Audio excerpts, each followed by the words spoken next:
Can't get in that porch. This is Lisa Herman, VTV. And obviously, you can see that the floodwaters are getting higher. I can't think because I'm thinking about something else. It's not a pretty sight.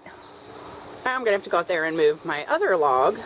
I mean, those things. I can't even think because I'm kind of freaked out about this right now. Anyway, this is the view from my front porch. It's not a happy view, but it's the view from it. I'm gonna go out here.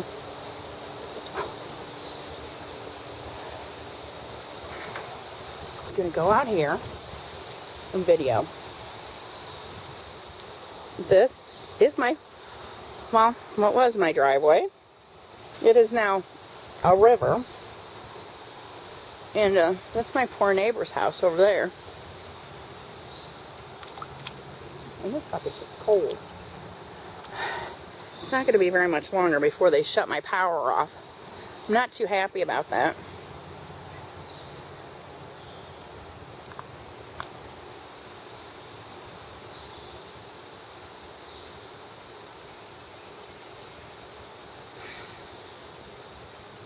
So anyway, I'm going to take some pictures and contemplate on what I'm going to do. Peace.